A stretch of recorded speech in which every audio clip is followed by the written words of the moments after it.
Bienvenue à Minuit Mystère, où les ombres parlent et les secrets persistent. Ce soir, un village tranquille cache quelque chose qu'il n'ose pas nommer un murmure dans le crépuscule, qui attend d'être entendu.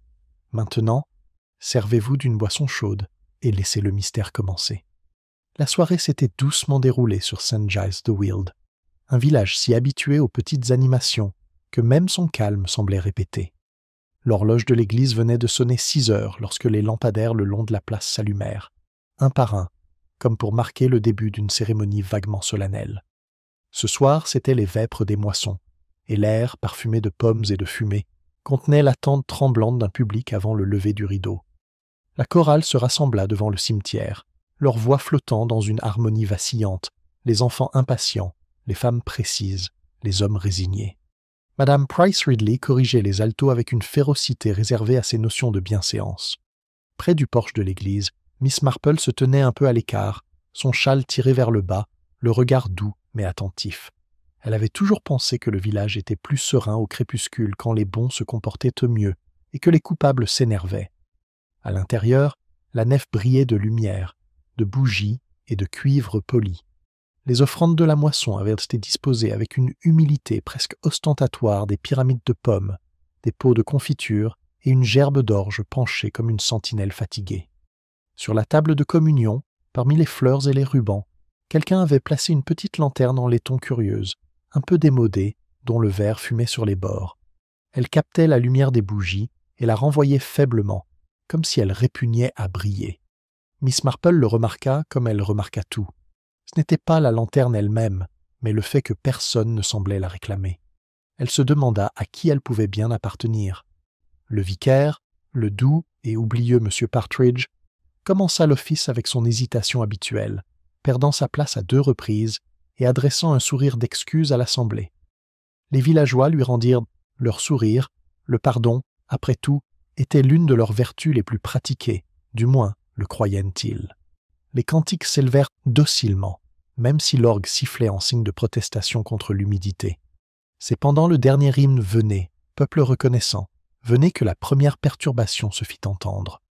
Un léger bruit venant de l'extérieur comme un grincement de portail, peut-être une rafale de vent secouant la porte du porche. Pourtant, Miss Marple tourna légèrement la tête. D'autres continuèrent de chanter. Seule elle, et peut-être le bedeau, semblèrent distinguer un gond d'une hésitation. Lorsque le cantique fut terminé et que l'assemblée pencha la tête pour la prière de clôture, la porte s'ouvrit dans un léger gémissement. L'air froid s'infiltra, porteur d'une odeur de terre humide. Le vicaire hésita, mais continua, la voix plus faible. La porte se referma. Plus tard, tandis que les gens émergeaient dans la pénombre, les conversations étaient joyeuses. Le chapeau de Madame Price Ridley, la babiole surfaite de Mademoiselle Hartnell, la question de savoir si les enfants de chœur avaient chanté faux. Personne ne parla du courant d'air qui s'était insinué au milieu de la prière, ni du silence gêné qui l'avait suivi. Seule Miss Marple s'attarda près de la lanterne, effleurant son anse. Elle était chaude, bien que personne ne l'ait allumée.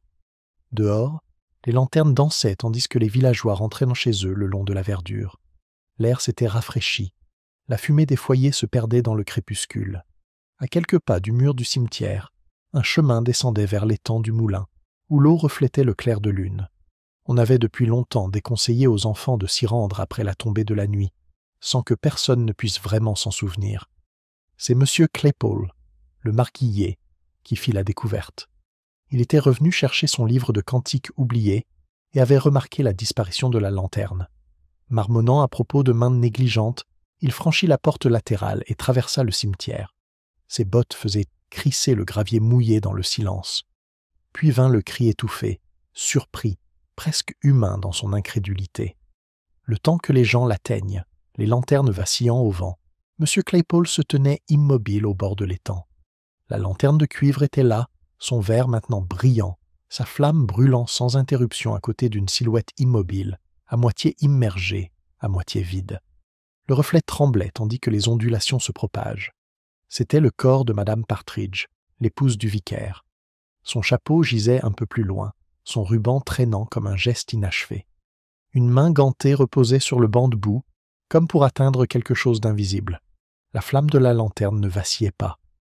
Un hoquet parcourut les spectateurs mi-choc, mi-soulagement que la tragédie soit imputable à quelqu'un d'autre. Des voix s'élevèrent, des questions se bousculèrent. Avait-elle glissé? Était-ce un évanouissement? Une crise cardiaque, sûrement elle avait pâli au goûter. Quelqu'un courut chercher le gendarme, quelqu'un se signa. Miss Marple s'avança discrètement, les yeux non pas fixés sur le corps, mais sur la lueur constante de la lanterne.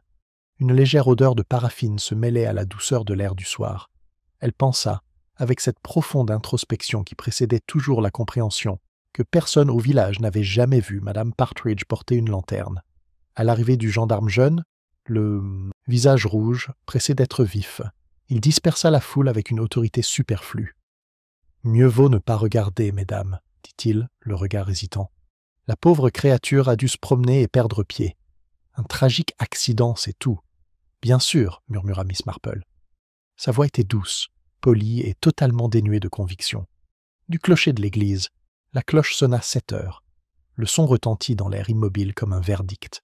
Un à un, les villageois regagnèrent dans leurs chaumières, chuchotant derrière leurs mains gantées. L'étang ne reflétait plus que la lune, pâle et indifférente. Miss Marple resta un moment à côté du gendarme, l'air indéchiffrable. La lanterne brûlait, une lueur infime et constante dans l'obscurité. « Étrange chose !» dit l'agent en y jetant un coup d'œil. « Toujours allumée, même après être tombée. »« Oui, » dit Miss Marple en regardant la flamme. « Très étrange, en effet. » Le gendarme se retourna pour aller chercher une couverture. Lorsqu'il se retourna, Miss Marple marchait déjà vers le presbytère, son châle serré contre le froid. Le faible écho du cantique résonnait encore dans l'air, le vers sur la récolte, même s'il ressemblait désormais moins à de la gratitude qu'à un avertissement. Le faible écho du cantique semblait suivre Miss Marple sur le chemin menant au presbytère, s'estompant à chacun de ses pas prudents. Les fenêtres, devant elle, brillaient de lumière, et à travers les rideaux de dentelle, elle distinguait des silhouettes en mouvement, la chorégraphie hésitante de personnes essayant de faire comme si la vie ne s'était pas effondrée. La lanterne du connétable oscillait derrière elle, son faisceau éclairait la haie humide, l'éclat d'une truelle oubliée près du portail. À l'intérieur, le salon du presbytère sentait la cire à la lavande et le papier. Le plateau de thé se trouvait toujours là où Madame Partridge l'avait laissé cet après-midi, la 3 tasses, une vide, 2 intactes. Le feu était faible, mais pas éteint. Le chat, sentant la confusion, s'était réfugié sous le canapé. M. Partridge était assis, le dos voûté, les doigts tremblants sur ses genoux, ses lèvres remuant sans un son. Le chagrin, songea Miss Marple, s'exprimait rarement bruyamment. Parfois, il réduisait simplement la pièce au silence. L'agent, s'efforçant de paraître compétent, s'agita maladroitement près de la porte. « Il faut que j'appelle le médecin, monsieur. C'est le règlement. » Sa voix était plus douce, hésitante. M. Partridge hocha vaguement la tête, les yeux fixés sur l'horloge. Ses aiguilles s'étaient arrêtées à 6h40, comme si le temps lui-même avait été offensé par l'événement de la nuit. Miss Marple s'approcha discrètement de la cheminée.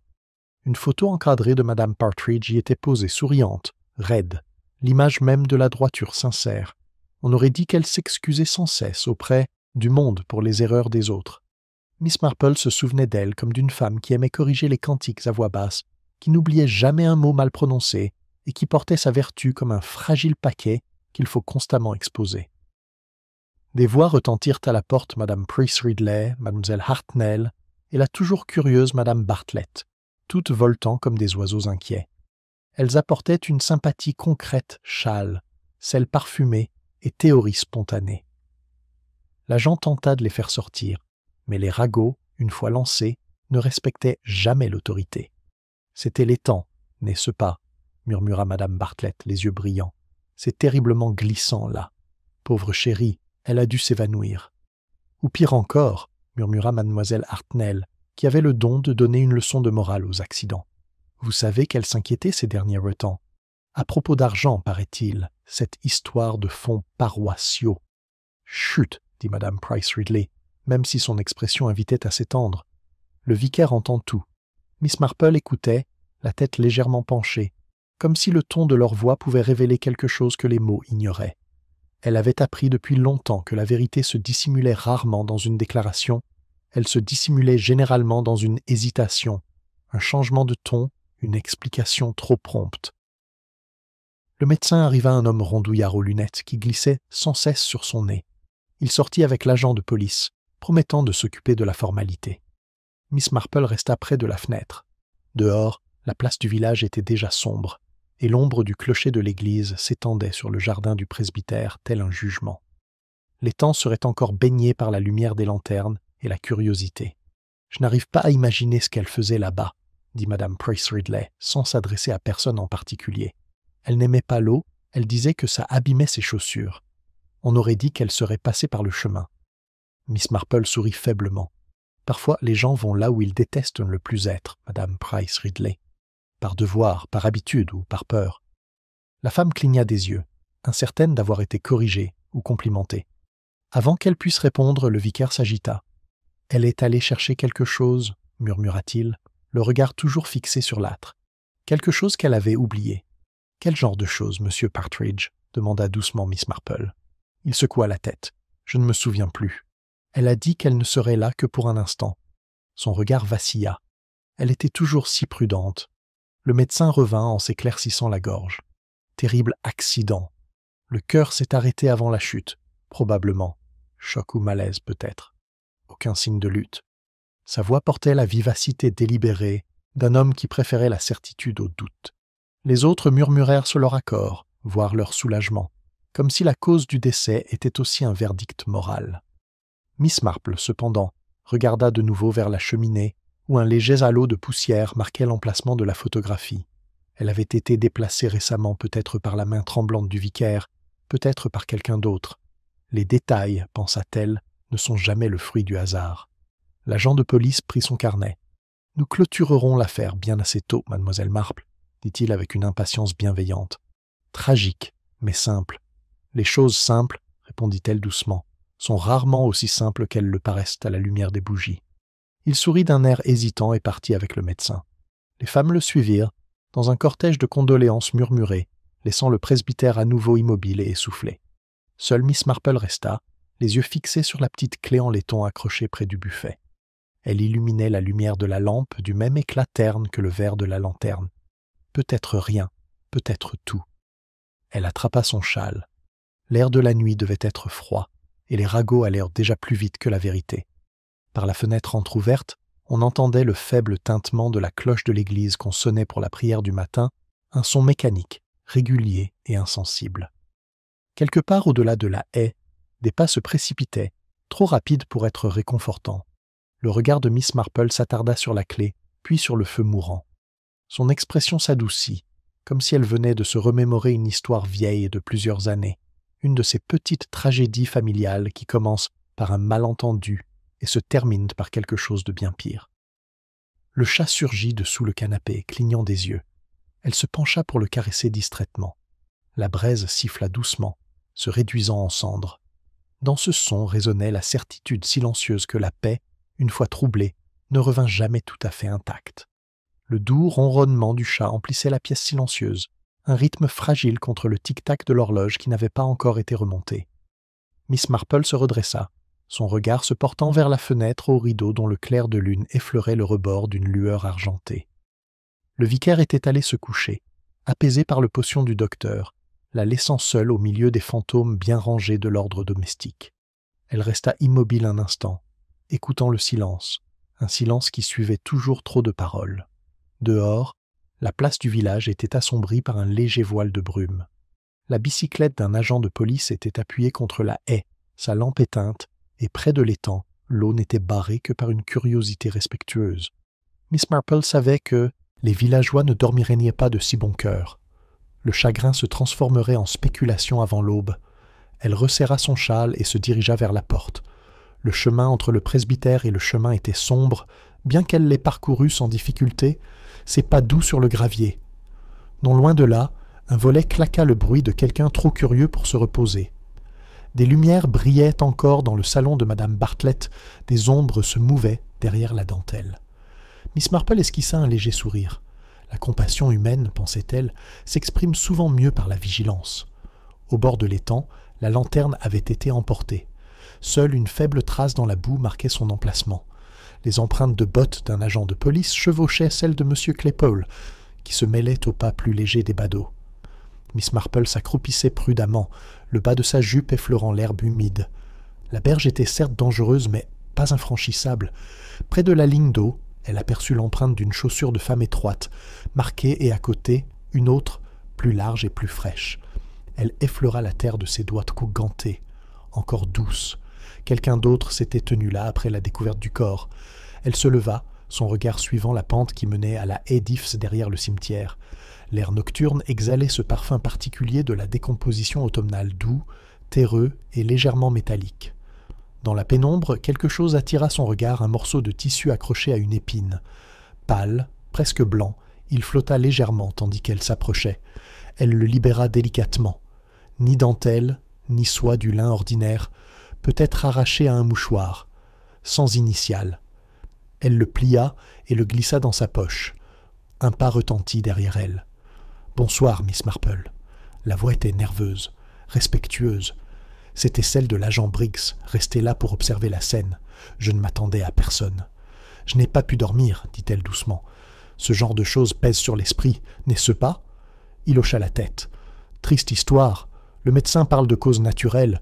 Mieux vaut laisser la pauvre dame se reposer. » Le ton de Miss Marple était aimable. « Bien sûr. Mais il faut être sûr. Vous noterez les empreintes, j'espère ?» Briggs hésita, les sourcils froncés. « Des empreintes de pas, madame ?» Elle sourit doucement, comme pour excuser sa jeunesse. « Oh, peut-être qu'ils ont été piétinés depuis. C'est si facile, j'en ai peur. » Il marmonna son accord, visiblement soulagé d'être guidé. Elle le remercia, puis retourna vers le chemin.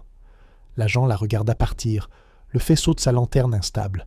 Derrière elle, l'étang était à nouveau immobile, une légère brume ondulant à sa surface comme le souffle d'une œuvre inachevée.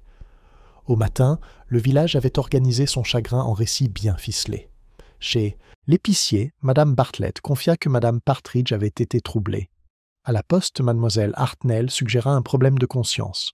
Et lorsque Madame Price Ridley arriva à la boulangerie, l'histoire s'était muée en un consensus discret épuisement, surmenage et faiblesse cardiaque.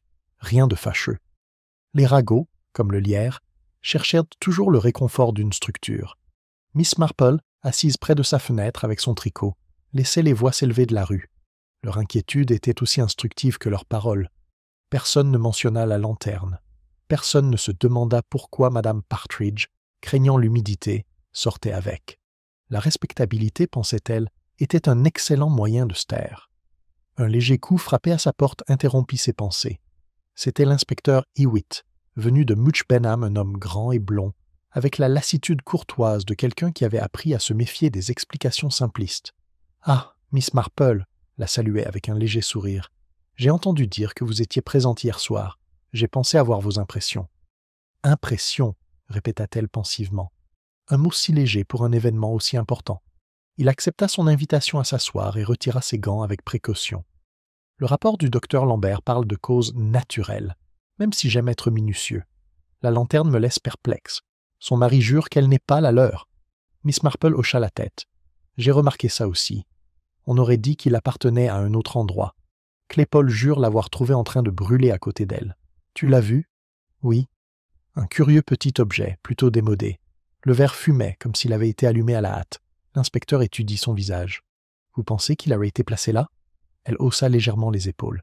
Je pense que les gens éclairent souvent les choses pour voir clair, même s'ils en révèlent parfois plus qu'ils ne le souhaitent. Il sourit. Tu crois que quelqu'un voulait que ce soit un message ? Peut-être seulement pour eux-mêmes. Nous avons tous les moyens de nous donner bonne conscience. Il se leva et jeta un coup d'œil vers la fenêtre. L'enquête aura lieu demain. Je m'occuperai de Claypole et peut-être du vicaire. Il le prend mal. Le chagrin, dit doucement Miss Marple, peut prendre bien des formes. Je suis sûr que vous saurez les distinguer. Lorsqu'il partit, la pièce parut plus froide. Miss Marple se remit à tricoter, les mains immobiles. Dehors, la brume s'était dissipée, révélant un ciel matinal clair, d'une luminosité trompeuse. Sur la table à côté d'elle se trouvait le morceau de lin qu'elle avait trouvé près de l'étang. Un léger motif se dessina dans la lumière du soleil, un fil arraché comme d'une déchirure précipitée. Elle le suivit du doigt, l'air calme, bien que son regard ait pris cette lueur lointaine et attentive qui précédait toujours la découverte. Quelque part dans la ruelle en contrebas, une cloche sonnait non pas celle de l'église cette fois, mais celle de la boutique. La vie à St. Giles de Weald continuait avec une sérénité parfaite, et c'était précisément ce qui, pensa Miss Marple, la rendait si dangereuse. La clarté matinale était fragile, comme si elle risquait de se briser si l'on respirait trop fort.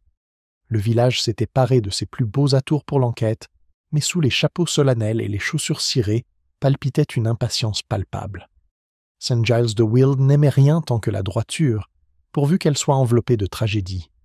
La salle attenante à l'église, habituellement utilisée pour les parties de whist et les thés de l'Union des mères, embaumait maintenant une légère odeur de vernis et de malaise. Miss Marple arriva tôt et discrètement, s'installant au dernier rang.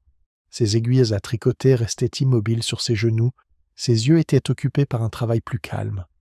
Le vicaire était assis au premier rang, pâle et posé, les mains crispées sur un mouchoir. Derrière lui, M. Claypole s'agitait nerveusement, ses doigts épais caressant sa casquette. À côté de lui était assise Miss Hartnell, dont la compassion arrivait toujours un peu trop tôt après la curiosité. Le coroner, un homme vif d'Eastbourne, mena l'audience avec une neutralité éprouvée. Appelé en premier, le docteur Lambert témoigna sur le ton monocorde et prudent de quelqu'un qui n'aimait pas les spéculations.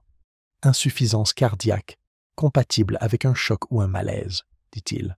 Aucun signe de lutte, pas d'eau dans les poumons. Elle a peut-être fait une chute post-mortem. » Les villageois acquiescèrent cela, leur parut réconfortant et concluant. Mais lorsque le coroner se tourna vers la lanterne, l'air sembla s'épaissir. « Vous êtes certain, docteur, qu'elle avait été allumée récemment ? » « Sans aucun doute. La mèche était neuve, taillée. La flamme était stable. Quelqu'un l'avait remplie en moins d'une heure. » La salle s'agita. Le vicaire baissa les yeux, comme si le son de son propre nom se cachait dans le silence. M. Claypole s'éclaircit la gorge. « Pardon, monsieur, dit-il, mais cette lanterne ne vient pas de la sacristie. Je le saurais si c'était le cas. Les nôtres sont en fer blanc, pas en laiton. »« En effet, dit le coroner d'un ton doux. Et pourtant, vous l'avez trouvée à côté d'elle ? » ?»« Oui, monsieur. Ça brûle encore. » Un murmure flotta comme le vent dans l'herbe sèche. Le regard du coroner se porta vers le vicaire. « Monsieur Partridge, cela venait-il de chez vous ?» Le vicaire leva la tête. « Non, dit-il rapidement, trop rapidement. Nous n'en avons pas. » Le regard de Miss Marple s'adoucit. Elle sentait presque le tremblement dans sa voix. Cette retenue prudente d'un homme protégeant quelque chose de fragile, non pas la culpabilité peut-être, mais la dignité. C'était un son ancien, qu'elle avait déjà entendu lors d'enterrements où les secrets s'enfonçaient dans un deuil emprunté. L'interrogatoire se porta de nouveau sur M. Claypole, dont le récit de la découverte devint de plus en plus incertain à mesure qu'on l'imaginait. « Il faisait sombre, voyez-vous, dit-il en jetant un coup d'œil nerveux autour de lui. Je suis retourné chercher mon livre de cantiques et j'ai cru apercevoir une lumière. Puis, elle était là. J'ai crié à l'aide. Et tu n'as rien touché ? Rien du tout, monsieur. » Son regard se porta sur Miss Hartnell, qui l'observait avec une pointe de délectation. Miss Marple remarqua le regard. Il avait la rapidité coupable de la familiarité, non du crime pourtant, dans les villages. De telles distinctions importèrent peu. Elle retourne cette pensée doucement dans sa tête, comme une pièce de monnaie usée par les manipulations. Lorsque le vicaire fut enfin appelé, le silence retomba. Il parla avec une dignité tranquille, évoquant la santé de sa femme et sa piété. Elle avait été tourmentée ces derniers temps, admit-il doucement. Des broutillas à la chorale, les contes, ses maux de tête. Rien de grave. Est-ce qu'elle s'est confiée à quelqu'un ? Elle était réservée, monsieur. Elle préférait porter ses fardeaux en privé. Miss Hartnell émit un petit reniflement qui traduisait un jugement plus efficace que des mots. Miss Marple le remarqua, comme plusieurs autres. La respectabilité, lorsqu'elle vacillait, appelait toujours la condamnation. Après les formalités, le verdict tombe rapidement par accident. Un soulagement flottait dans l'air, une exhalaison collective. Les villageois sortirent en murmurant leur gratitude qu'une telle horreur ait pu être résolue avec autant de soin. Mais Miss Marple resta assise un instant encore, l'air pensif. Le marteau du coroner avait réduit la salle au silence, mais pas l'histoire. Dehors, le verre était éclatant sous le soleil matinal. Le chant des abeilles résonna à nouveau dans l'air comme si de rien n'était. Miss Marple s'arrêta près du portail où l'inspecteur Hewitt attendait, les mains jointes dans le dos. « C'est clair, dit-il. Je vais quand même prendre note de cette lanterne. Claypole est nerveux. » Elle hocha la tête. « C'est inquiétant, mais l'inquiétude peut être le signe d'une conscience ou d'une dissimulation. » Il sourit faiblement. « Tu crois qu'il en sait plus qu'il ne le dit ? » « Je pense, répondit-elle, que tout le monde dans ce village sait quelque chose. Ils ne le savent simplement pas encore. Ils marchèrent ensemble vers le presbytère. Les storti à testeri, le deuil avait commencé son rituel. Derrière la haie parvint le son de sanglots discrets la servante. Annie, une jeune fille timide aux yeux rougis et à l'air de quelqu'un qui aurait préféré être sourde la veille. Miss Marple marque une pause. « Ma chère, dit-elle doucement, il ne faut pas s'en vouloir. » Les lèvres d'Annie tremblèrent. « J'aurais dû l'accompagner, madame. Elle a dit qu'elle irait chercher un colis à l'église. Pour Monsieur Partridge. Elle a dit que ce n'était rien. Quel genre de colis? Je ne sais pas, madame. Elle a dit que c'était pour l'offrande, mais elle semblait différente, comme si elle savait quelque chose et ne voulait pas le savoir. » Miss Marple la remercia gentiment et poursuivit sa route. À côté d'elle, Hewitt fronça les sourcils. « Un colis, hein? Claypole n'en a jamais parlé. »« Non, » murmura Miss Marple. « Et pourtant, les colis, comme les vérités, ont tendance à arriver au moment le plus inopportun. » Ils s'arrêtèrent devant la grille du presbytère. L'air sentait légèrement la cire et le lilas. À travers les rideaux tirés, on distinguait la silhouette du vicaire, toujours assis là où il l'avait laissé, immobile comme un portrait. Miss Marple observait la scène avec une gravité silencieuse. La petite clé en laiton près du buffet avait été retirée. Elle se tourna légèrement, l'air indéchiffrable. « Vous aviez raison, inspecteur. La lanterne est certes intéressante, mais pas autant que la raison pour laquelle elle refusait de s'éteindre. Une brise soufflait dans les arbres, emportant avec elle l'odeur de l'étang et quelque chose d'autre, un parfum léger, métallique, presque huileux. Le regard de Miss Marple s'attarda sur la flèche lointaine, scintillant dans la lumière de midi. Quelque part derrière elle, invisible mais certaine, une autre vérité attendait son tour d'être découverte. L'odeur métallique flottait faiblement dans l'air, subtile mais persistante, comme un souvenir qui ne voulait pas s'effacer. Miss Marple marchait lentement du portail du presbytère vers la place, d'un pas mesuré. Elle se tenait comme si le temps lui-même pouvait révéler plus de vérité si l'on refusait simplement de se presser. L'inspecteur Hewitt s'attardait derrière, prenant des notes de sa petite écriture soignée. L'horloge paroissiale sonna midi, et avec son écho retentit la reprise ordinaire de la vie du village, un paradoxe qui ne cessait de l'étonner. Le deuil avait son programme ici, tout comme la poste. Près du mur du cimetière, Madame Bartlett arrangeait des fleurs avec une piété vive. « C'est terrible, Miss Marple, » dit-elle sans lever les yeux. « Pourtant, cela montre ce que donne le surmenage.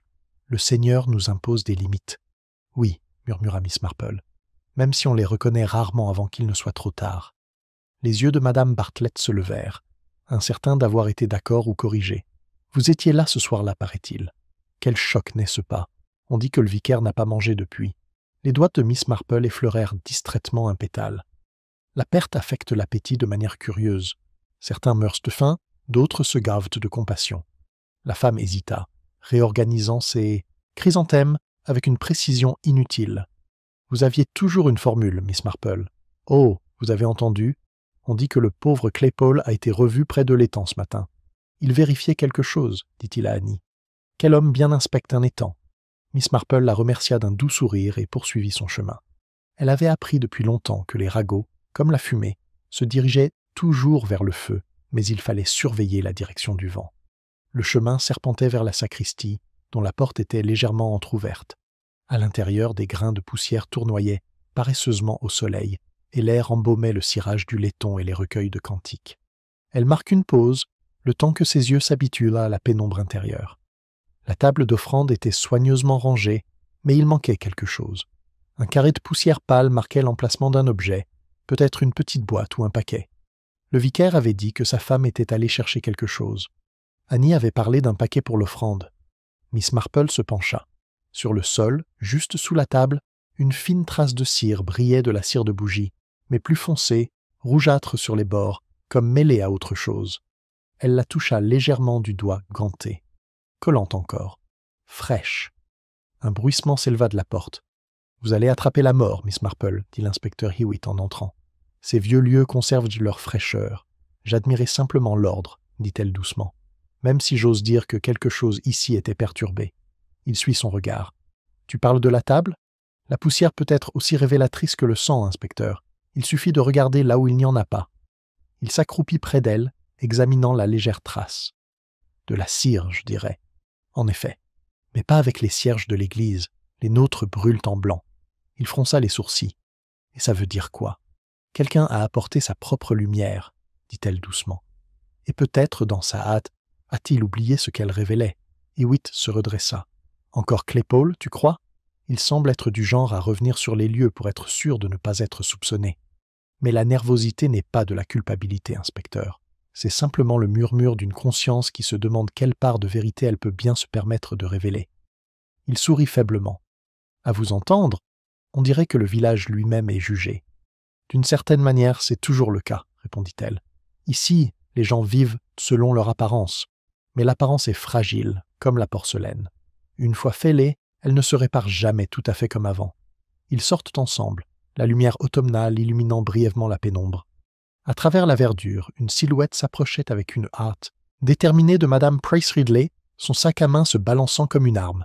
Elle les rejoignit, essoufflée, le regard brillant d'une détermination indéniable. « Inspecteur, j'ai bien peur de devoir vous parler. Il s'agit de M. Claypole. Et lui, madame? Il a bu, au Crown and Horn. Il se vante d'en savoir plus qu'il ne vous l'a dit. » Sa voix baissa théâtralement. Il a dit que le vicaire n'était pas le saint que les gens croient, et que Madame Partridge, eh bien, il y avait des lettres, privées. Il prétend les avoir vues. Hewitt échangea un regard avec Miss Marple. « On va voir ça, dit-il. » Mais la femme s'attarda, refusant de renoncer à ce moment important. L'expression de Miss Marple resta placide. « Les lettres sont tellement dangereuses, Madame Price Ridley. Elles donnent au ragot une apparence parfaitement innocente. » La femme rougit. « Je ne me soucie que de la décence, Miss Marple. »« Bien sûr que oui, dit-elle gentiment. Et je suis sûre que la décence l'apprécie. » Tandis que Madame Price Ridley s'éloignait, Hewitt ricana doucement. « Vous avez un talent pour tailler les épines, Miss Marple. Il le faut, inspecteur.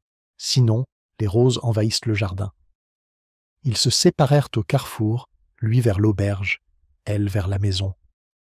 La lumière de l'après-midi s'adoucit sur le village, donnant à tous une douceur trompeuse. Les pensées de Miss Marple, cependant, étaient plus vives. Des lettres, un colis, une lanterne allumée alors que personne ne la réclamait des fils de pudeur tissés sur un désordre en dessous. Elle entra dans sa chaumière et posa ses gants sur le rebord de la fenêtre. Le chat se leva pour l'accueillir, s'enroulant autour de ses chevilles. Sur la table se trouvait son tricot, et à côté, le morceau de lin qu'elle avait trouvé près de l'étang. Elle le rapprocha, l'observant maintenant sous une lumière plus douce. Un point filait faiblement sur un bord, un reste de broderie, à moitié défait. Une lettre, peut-être? Elle le tourna en plissant les yeux. Oui, une boucle courbée, peut-être un M ou un W, selon la main. Elle le posa pensivement près de sa tasse de thé. Par la fenêtre, on entendait les rires lointains des garçons rentrant de l'école. Le rythme ordinaire de la vie du village reprit, poli et implacable. Miss Marple plia soigneusement le linge et le plaça entre les pages de son cahier. Il faut bien protéger les petites choses jusqu'à ce qu'elles deviennent importantes. Son regard se porta vers le clocher de l'église, captant les derniers taux rayons du soleil sur sa girouette. La lumière brilla brièvement, puis s'éteignit, comme si la lumière avait hésité, hésitant entre révéler ou dissimuler. Au fond d'elle-même, elle sentit cette même hésitation s'agiter. La dernière lueur de la girouette s'estompa, laissant le village enveloppé de ce calme doux et trompeur propre au début de soirée. Miss Marple resta assise, immobile, pendant plusieurs minutes après la baisse de la lumière, sa tasse de thé refroidissant à côté d'elle. L'horloge sur la cheminée critiquait régulièrement. La queue du chat balayait le sol à un rythme lent, et pourtant elle sentait que, quelque part, la paix commençait déjà à s'effriter. Elle se leva, attrapa son châle et sortit. L'air embaumait la fumée de tourbe et les premières pommes tombées commençaient à pourrir sous la haie. De l'autre côté de la rue, des voix s'élevaient du Crown and Horn, des rires d'abord, puis le ton plus vif des disputes. Elle s'y dirigea avec l'air tranquille d'une promeneuse, sa petite silhouette à peine remarquée par les passants, leur ragot intact. Lorsqu'elle atteignit la vitrine du pub, les rires avaient cessé. À travers la vitre dépolie, elle aperçut l'inspecteur Hewitt debout près du comptoir, la posture prudente.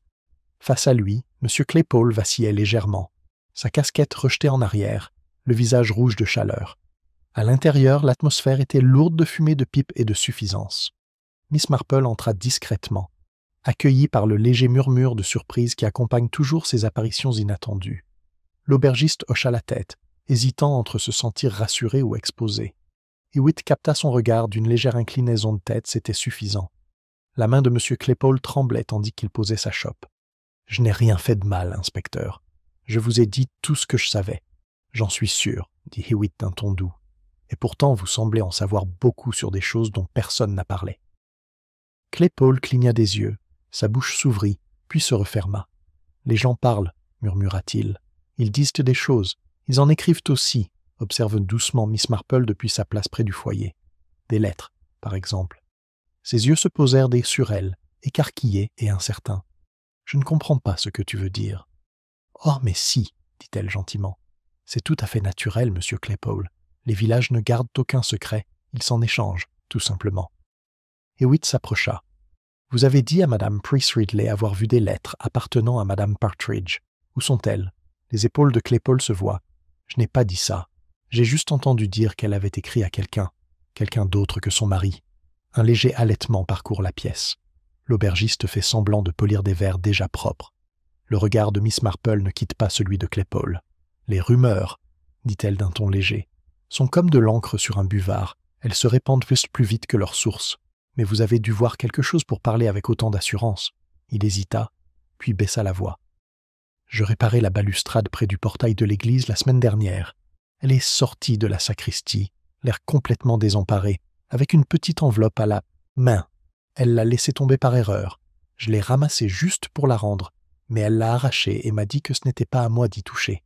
Il y avait des initiales dessus, cependant pas les siennes. Épée. Les yeux de Hewitt se plissèrent. Épée? Tu es sûr? Clair comme le jour, monsieur. Miss Marple croisa les mains. Curieux. Personne dans la paroisse ne porte ses initiales. Claypole hocha la tête, lamentablement. Je ne le pensais pas non plus. Je pensais que c'était peut-être quelqu'un de l'extérieur, quelqu'un qu'elle connaissait déjà.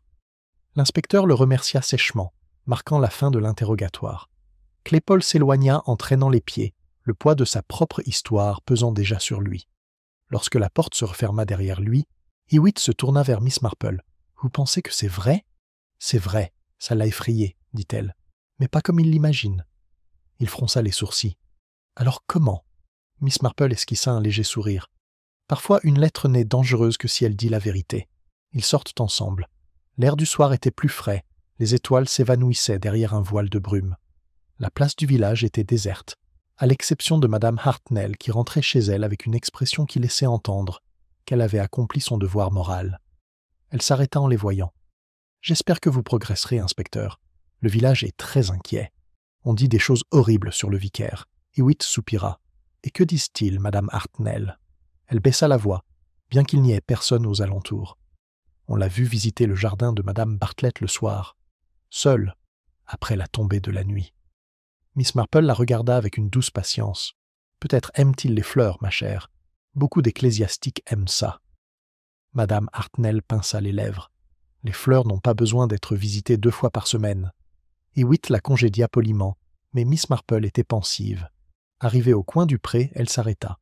Le chagrin du vicaire, inspecteur, a l'apparence de la culpabilité, mais n'en a pas la substance. Tu veux dire qu'il cache quelque chose, mais pas un meurtre. Quelque chose de plus petit, dit-elle. Et pourtant, peut-être, le germe de quelque chose de plus grand. Un vent soufflait dans les arbres, faisant vibrer les feuilles sèches. Le son lui rappelait des prières murmurées ou des confessions. Tu as dit que la mèche de la lanterne était coupée, poursuit-elle doucement. As-tu remarqué l'huile? Oui, de la paraffine ordinaire. Pas tout à fait ordinaire, dit-elle. Les lanternes d'église utilisent de l'huile purifiée, ça brûle proprement. Mais ça a laissé de la fumée. Quelqu'un a utilisé ce qu'il avait sous la main, une lampe domestique peut-être. Il la regarda d'un air sévère. Tu crois que ça vient du presbytère? Peut-être. Ou de quelqu'un qui a souhaité que cela paraisse ainsi. Ses yeux se levèrent vers les fenêtres du presbytère, où la lumière derrière les rideaux vacillait, comme si elle hésitait à rester ou à s'éteindre. « J'aimerais rendre visite au vicaire demain matin, dit-elle. Il y a une vérité qu'on n'entend que lorsque le monde croit ne plus écouter. » Ils se séparèrent à nouveau au carrefour. La nuit s'épaissit, interrompue seulement par le doux son de l'horloge de l'église. Miss Marple resta un long moment immobile, la brume tourbillonnant autour de ses pieds, le regard fixé sur la silhouette floue du clocher. Quelque chose dans ce silence la troublait, non pas parce qu'il révélait, mais parce qu'il semblait soigneusement dissimulé.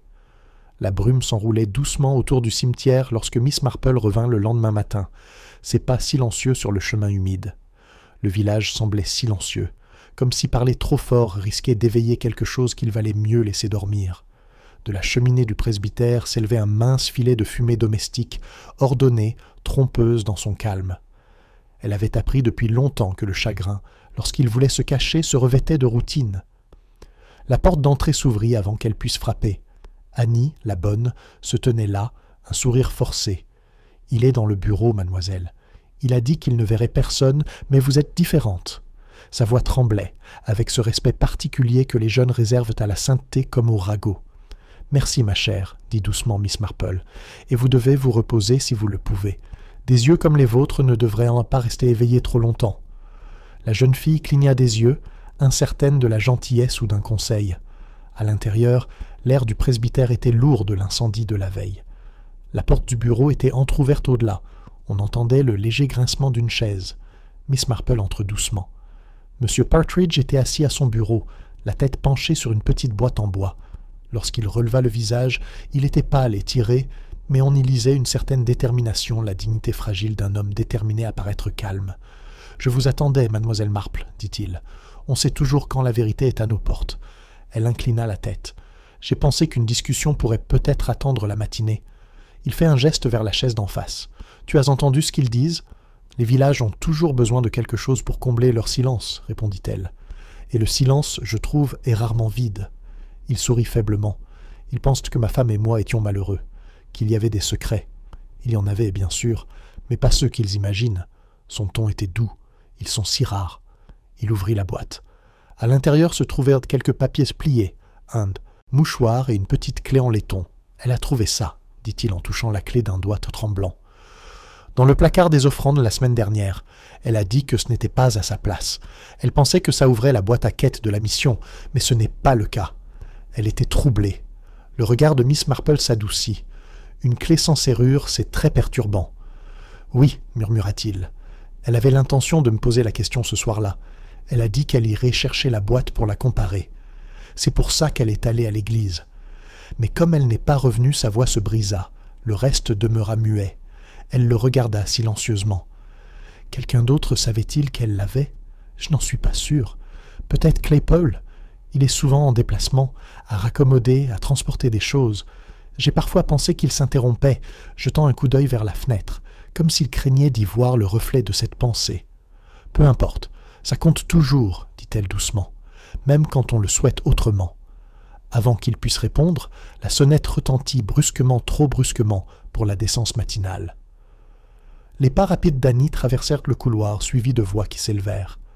Un instant plus tard, l'inspecteur Hewitt apparut, l'air grave. « Désolé de vous déranger, Partridge, mais il y a eu un autre incident, près du chemin du moulin. » Le vicaire se leva lentement. « Pas un autre, j'en ai bien peur. » Son regard se porta sur Miss Marple, l'invitant à la fois au silence et à sa compagnie. « C'est Claypole, retrouvé il y a une demi-heure par le garçon du voiturier. On dirait qu'il est tombé, mais je préférerais que vous le constatez tous les deux. » Dehors, la brume s'était éclaircie, laissant place à une clarté fragile. Le chemin du moulin serpentait derrière l'étang, recouvert de mousse et bordé d'aulnes dont les racines s'accrochaient au sol comme des mains de vieux briscards.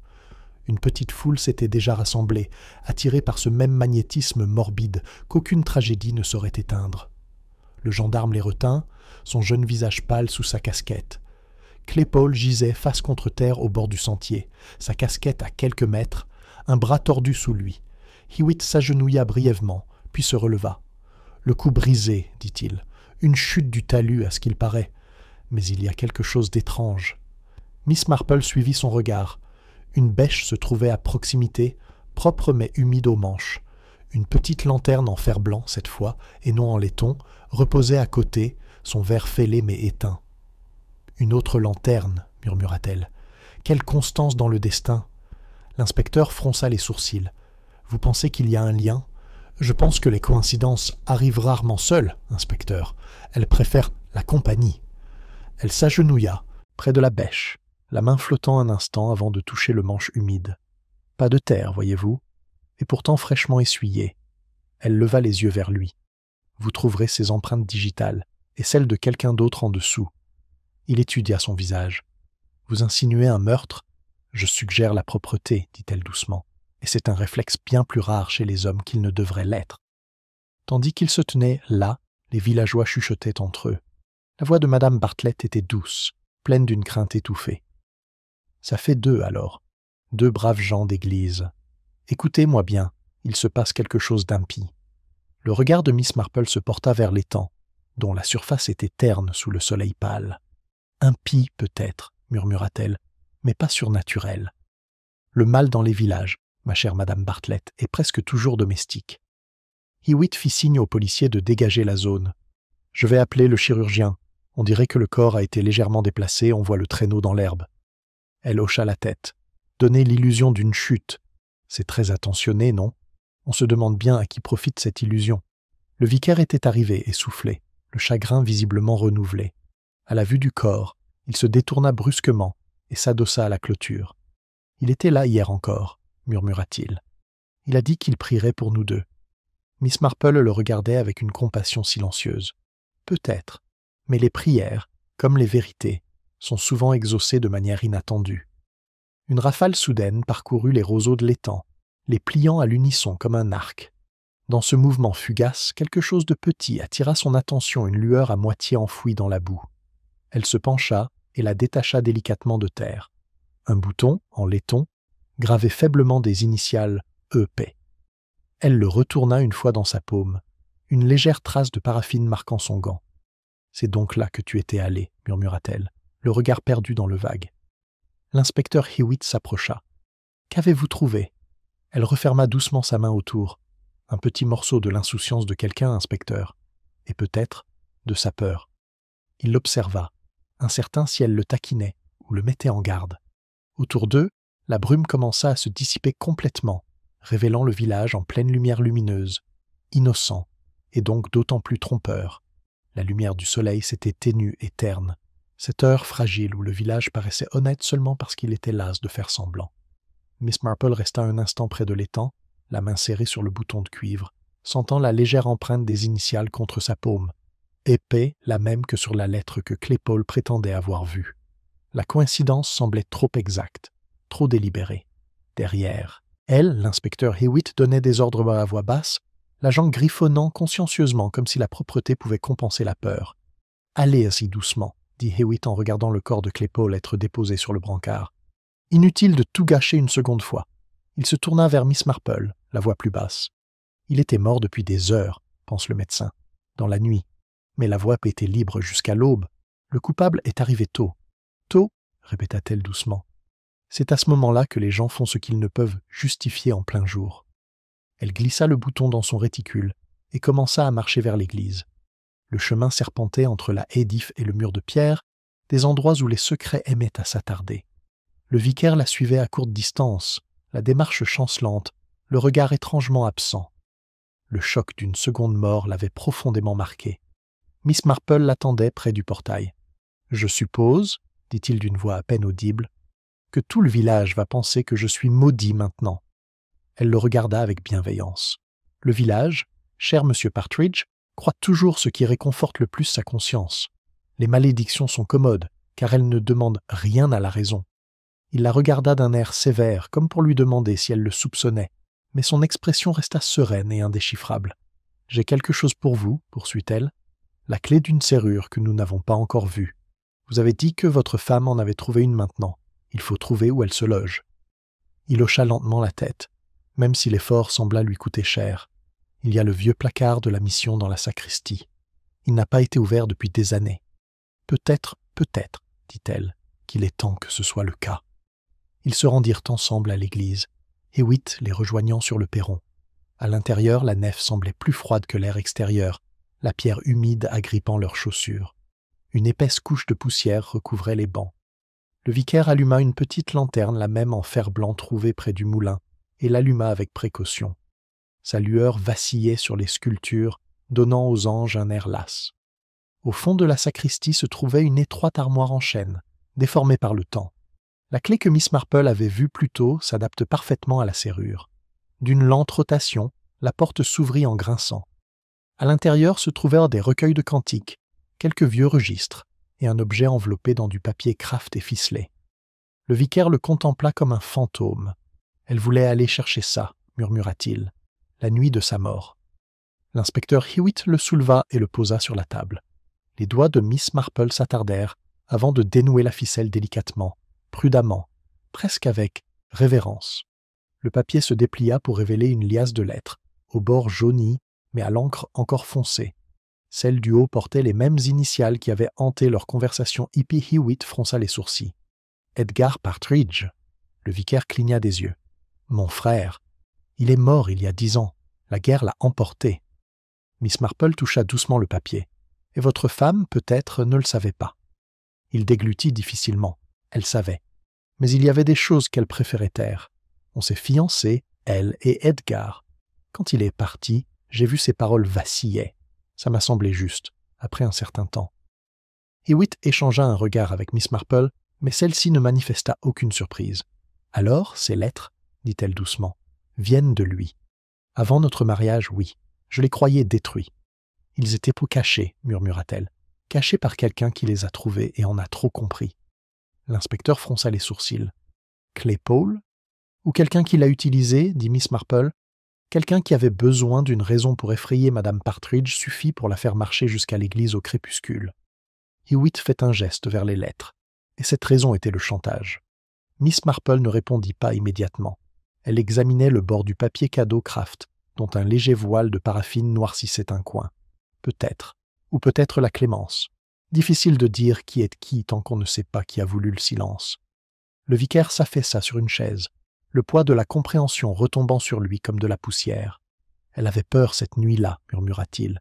Je pensais que c'était juste son trac. Elle a dit que quelqu'un avait menacé de me dire quelque chose si elle... » Il s'interrompit, se couvrant le visage. « À moins qu'elle ne fasse quoi ?» demanda Hewitt doucement. « Elle n'a rien dit. Elle a juste dit qu'elle ne supportait plus la honte. » Miss Marple posa une main sur son bras. « La culpabilité et la honte ne sont pas toujours synonymes, monsieur Partridge. Parfois, on n'appartient pas à la bonne personne. » L'horloge de la tour commença à sonner, chaque coup résonnant dans la nef avec une patience fantomatique.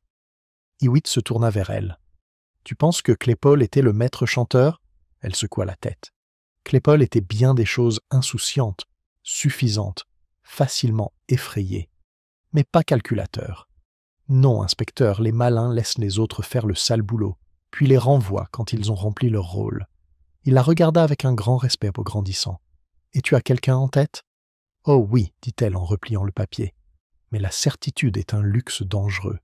Je préfère attendre que les gens se révèlent comme ils le font toujours face à un miroir. » Elle prit la lanterne et referma doucement le placard.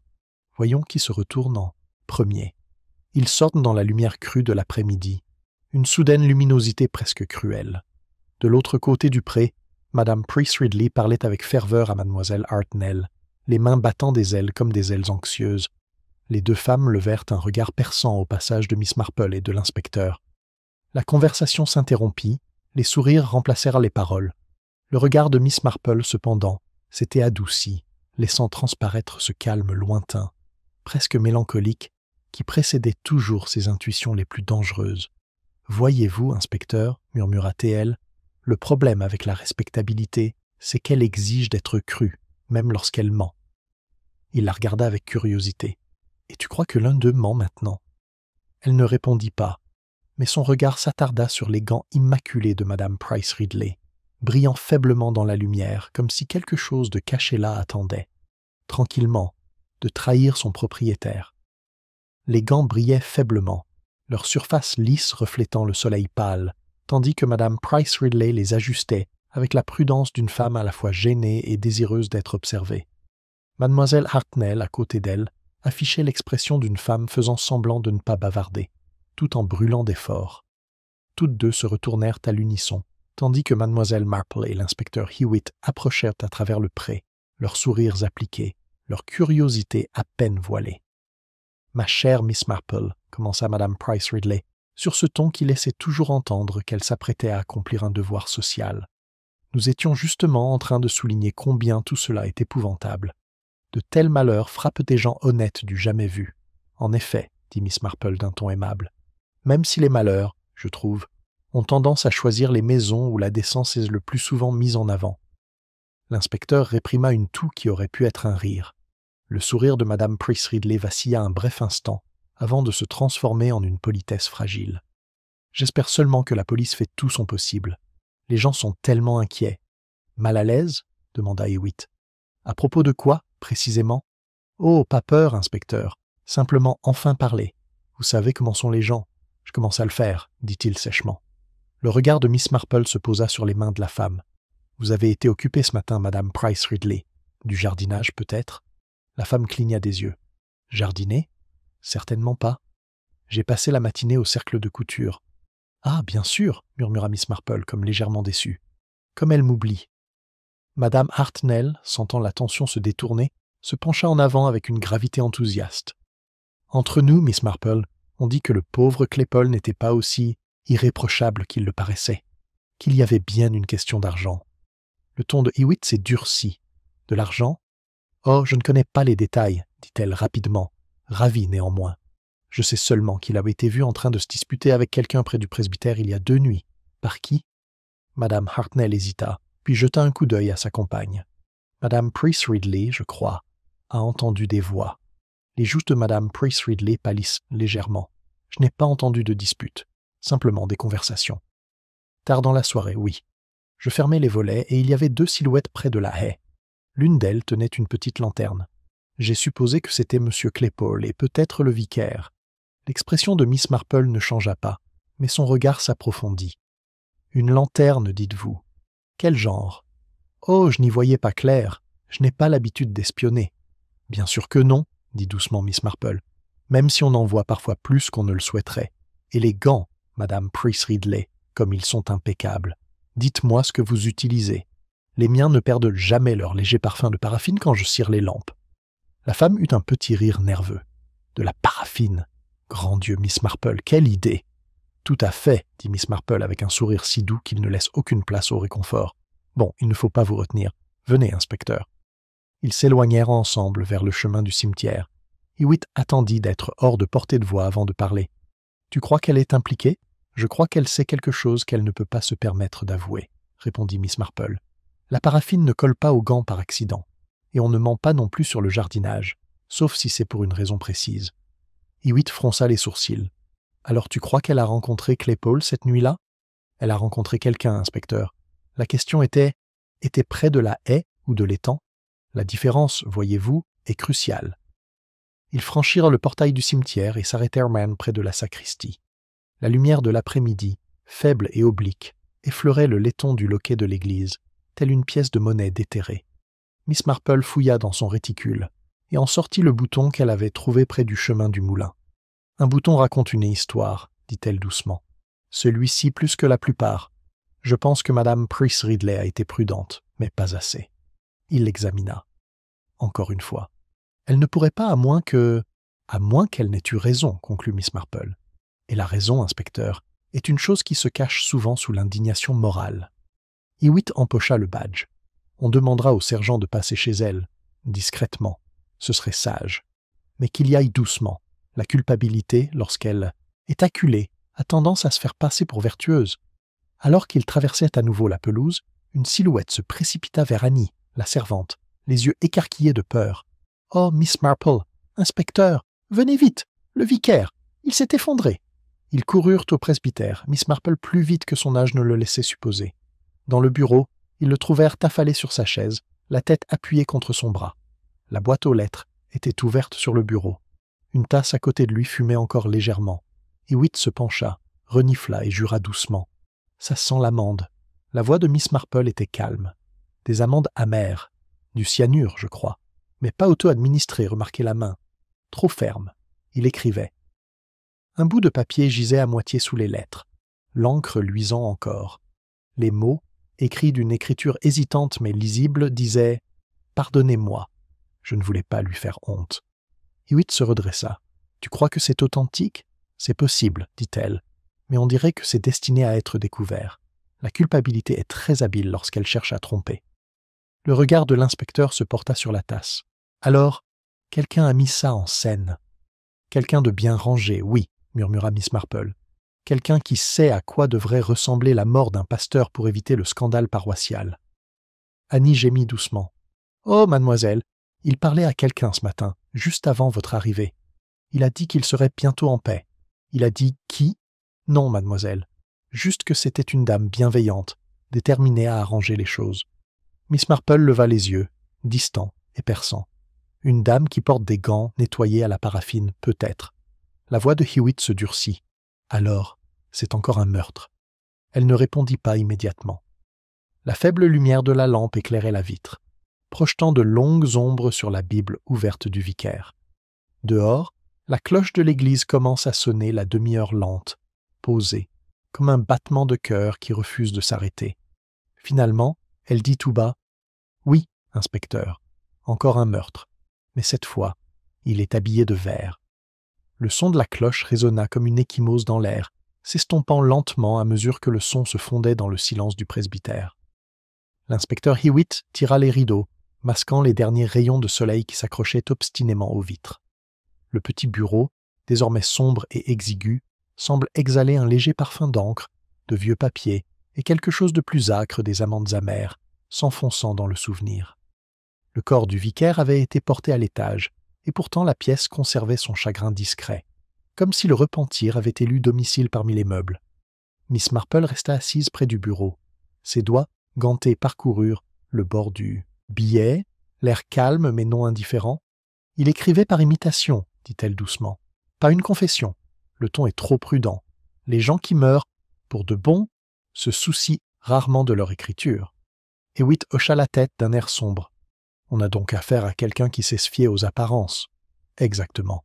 Et à St. Giles de Weald, soigner les apparences est une occupation à temps plein. » Il eut un petit rire, sans humour. « Alors qui ?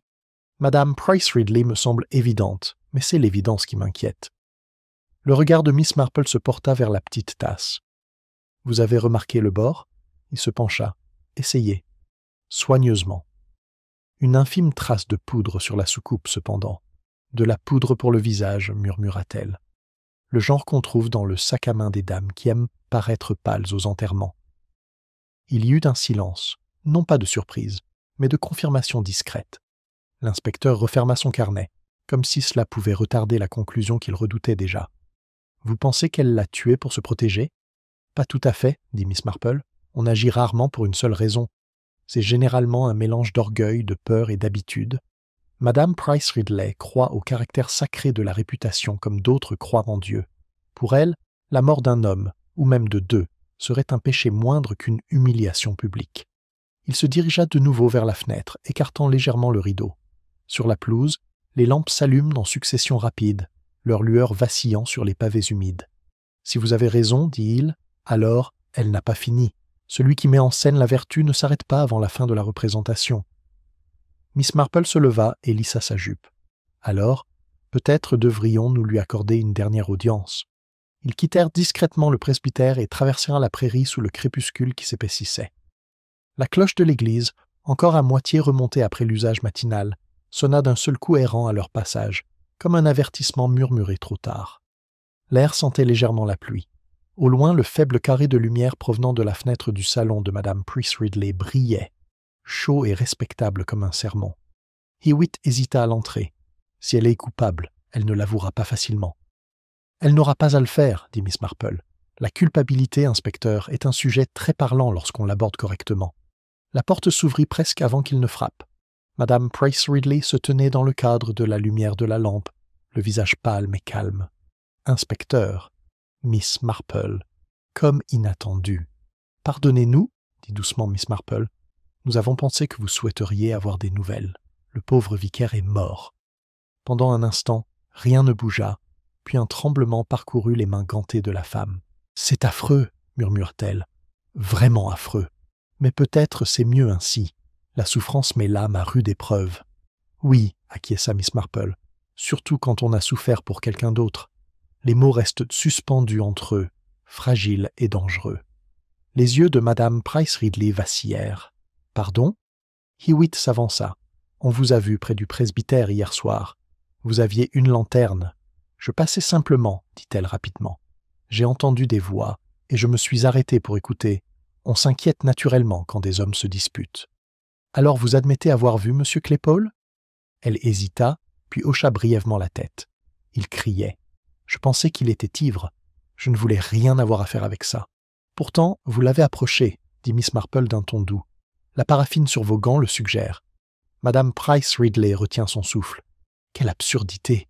Oh, vraiment, Miss Marple, cette persécution. Personne ne vous persécute, ma chère, dit doucement Miss Marple. Nous souhaitons simplement savoir ce que vous essayez de cacher.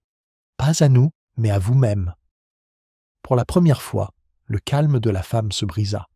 Il a menacé de tout détruire, s'exclama-t-elle, de raconter ses lettres à tout le monde. Il a dit qu'on se moquerait de moi. Après tout ce que j'ai fait pour ce village, sa voix tremblait d'indignation, non de remords. Je voulais juste l'effrayer. J'ai apporté la lanterne pour qu'il puisse voir mon visage, c'est tout. Il a trébuché, je n'ai rien pu faire. Le ton de Miss Marple était bienveillant, presque maternel. Et le vicaire? Je lui ai dit qu'il valait mieux se taire, dit-elle faiblement. Il n'a pas supporté. Il a dit qu'il avouait. Je suis venue ce matin pour le raisonner. Je me suis dit que s'il croyait que tout était fini, sa voix s'éteignit, se transformant en un murmure. Je ne savais pas que le poison agirait si vite. Hewitt resta immobile. Tu as mis du lait dans son thé? Je ne voulais pas faire de mal. Je voulais juste la paix. Il avait l'air si fatigué. Miss Marple lui toucha doucement le bras. Vous lui avez apporté la paix, Madame Price Ridley, mais pas le genre de paix avec laquelle on peut vivre. La femme s'affala sur la chaise la plus proche, tremblante, ses gants maculés de la poussière de l'âtre. Dehors, un vent faible soufflait, effleurant les vitres avec le léger sifflement de la pluie qui commençait à tomber.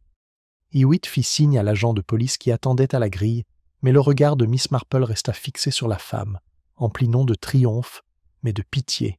« C'est étrange, » murmura la vieille dame comme pour elle-même. « On pense toujours que le péché commence par la malveillance. Ce n'est pas le cas. Il commence par l'aveuglement. » Hewitt fit un signe de tête à l'agent, et le bruit discret des pas s'estompera dans le chemin. Miss Marple se tourna vers la fenêtre, regardant la pluie brouillée, les lampadaires sur la verdure. Le village, pensa-t-elle, réglerait tout cela comme il avait réglé tous les scandales auparavant transformés la tragédie en anecdote, le péché en avertissement et la culpabilité en silence. Derrière elle, l'horloge sonna une fois, de façon incertaine, comme une conscience réveillée par le sommeil. Les lampes brouillées du dehors adoucissent la pluie en filets argentés qui tombèrent sans bruit, comme si le village lui-même s'effaçait et se redessinait silencieusement. Dans le salon de Madame Price Ridley, l'air était immobile, l'horloge sur la cheminée tic-taquait avec une insistance guindée, refusant de reconnaître la honte. Miss Marple resta là où elle se tenait près de la fenêtre, son reflet se mêlant vaguement à l'obscurité. Elle avait déjà vu ce regard, celui d'un village restauré au prix de l'un des siens. L'inspecteur Hewitt s'adressa doucement à l'agent à la porte, d'un ton respectueux et mesuré. Aucune satisfaction ne se lisait sur son visage, seulement une sorte de courtoisie lasse. « Il faut faire ça discrètement, dit-il. Pas besoin de faire de scène, elle viendra d'elle-même. » L'agent hocha la tête et sortit sous la pluie. Madame Price Ridley restait assise, très droite, comme si les convenances pouvaient encore la défendre. « Vous pensez avoir résolu un problème, dit-elle d'une voix cassante, mais vous ne comprenez pas. Aucun de vous ne comprend. Un village a besoin de gens comme moi. Sans normes, c'est le chaos. Vous imaginez qu'ils vous en remercieront? » Le ton de Miss Marple était doux. « Oh, ma chère, ils auront oublié demain. Le scandale est comme la brume, il se dissipe dès que le soleil l'exige. Vous verrez qu'ils diront du bien de vous dans un mois. Ils le font toujours. » Les yeux de la femme s'écarquillèrent cône soudain de colère. « Et c'est pour me réconforter? »« Non, » dit Miss Marple en joignant les mains. « Juste pour vous rappeler que la décence est ici un spectacle que nous exécutons tous à tour de rôle. » Les mots tombèrent doucement, mais sans pitié. Les épaules de Madame Price Ridley s'affaissèrent. « Je voulais seulement préserver ce qui était bon. »« La bonté, » murmura Miss Marple, « est un peu comme la lumière. Elle n'a pas besoin d'être préservée, seulement de ne pas être cachée. » Dehors, la pluie gagnait en intensité, nettoyant les rues pour de bon. Hewitt s'approcha de la fenêtre, observant la lanterne du gendarme vaciller sur la verdure. « Ce sera bientôt fini, » dit-il doucement. Étrange histoire, tout ça. Une querelle, un secret, et l'orgueil se faisant passer pour une vertu. « La nature humaine, » dit Miss Marple. « Elle a un tel talent pour le déguisement. On pourrait presque l'admirer. » Il sourit faiblement. « On dirait que tu la plains. »« Oui. Elle a commencé par la gentillesse, vous savez. La pitié pour la femme du vicaire, la peur des ragots, le désir de protéger ce qu'elle croyait, sacré. Des débuts tout à fait respectables. Mais la pitié est une graine dangereuse. Inspecteur, elle pousse jusqu'à devenir des choses qu'on ne peut plus élaguer. Il la regarda pensivement. Et pourtant, tu sembles presque indulgente. Le pardon, dit-elle, est plus facile quand on a eu la chance de vivre assez longtemps pour se reconnaître dans chaque pécheur. Hewitt se détourna, l'expression adoucie. Il y a là une sagesse que je doute que la loi puisse imiter. Elle sourit faiblement. La loi arrange ce que le cœur ne supporte pas de voir. C'est une division du travail utile. L'agent revient alors, tranquillement, saluant l'inspecteur d'un signe de tête. Madame Price Ridley se leva avec un calme surprenant. Elle retira ses gants d'un geste précis et réfléchi, les plia soigneusement et les déposa sur la cheminée. « Je suppose, dit-elle, que vous veillerez à ce que le vicaire soit enterré correctement. »« Bien sûr, » répondit Hewitt. « Il aura tout le respect qu'il mérite. » Elle hocha la tête d'un air las et se dirigea vers la porte. Lorsqu'elle s'arrêta près de Miss Marple, son regard, l'espace d'un instant, perdit son air glacial. « Vous leur direz, dit-elle, que je voulais bien faire ?» Le regard de Miss Marple ne vacilla pas. « Je leur dirai, dit-elle doucement, que vous y croyiez ?» Lorsque la porte se referma derrière elle, la maison sembla respirer. Hewitt s'attarda encore un instant, puis se retourna. « C'est étrange. Toutes mes affaires se terminent dans le même silence. »« Le silence, dit Miss Marple, n'est pas la fin. C'est juste le village qui reprend son souffle avant de reprendre ses ragots. » Il rit doucement. « Et vous ? Vous en avez jamais assez de voir derrière les gens ?» Elle regarda par-dessus lui, vers la fenêtre, où la pluie s'était réduite à une fine bruine. La lumière de la lampe miroitait sur les flaques, reflétant un monde qui semblait propre mais qui ne l'était pas. « Parfois, dit-elle. Mais ce n'est pas un choix. Une fois qu'on a vu ce qui se cache sous le vernis, on ne peut plus l'oublier. » Ils partirent ensemble, traversant la verdure dans le silence entre la pluie et l'aube. Les flaques reflétèrent la flèche et la silhouette floue du cimetière au-delà. L'étang était à nouveau immobile, les roseaux s'affaissant comme des pénitents. Seule une vaguelette frémissait à la surface une grenouille, peut-être, ou quelque chose de plus petit, invisible. Miss Marple marque une pause, le regard fixé sur le reflet des vitraux de l'église qui brillaient faiblement à l'intérieur. « On y chantera des cantiques dimanche prochain, » dit-elle presque pour elle-même. Les mêmes bancs, les mêmes sourires. Seules les absences seront nouvelles. Hewitt lui jeta un coup d'œil. « Et tu seras là, j'imagine ?»« Oh oui, » répondit-elle. « Quelqu'un doit veiller à ce que la paix ne devienne pas trop parfaite. La perfection me rend toujours nerveuse. » Ils se séparèrent dans le chemin, l'inspecteur se dirigeant vers l'auberge, Miss Marple vers sa petite maisonnette bien rangée, où le chat l'attendait près de l'âtre.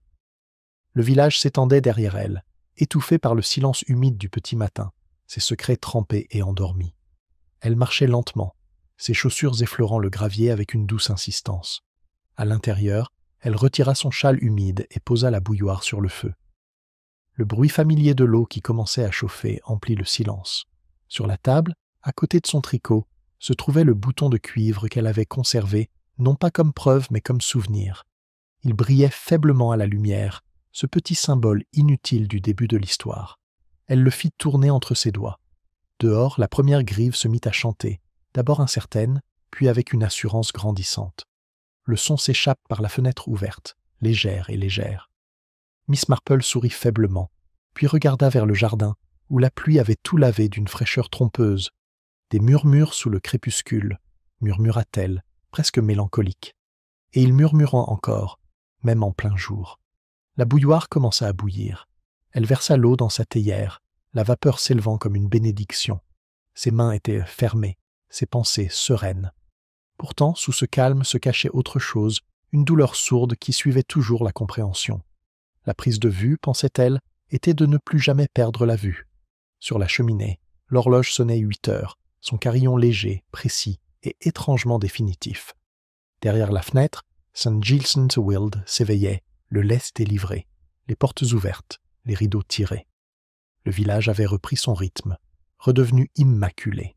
Et Miss Marple, assise près du feu avec sa tasse de thé, écoutait le murmure de la vie revenant à la normale, se contentant de le laisser pour l'instant faire semblant.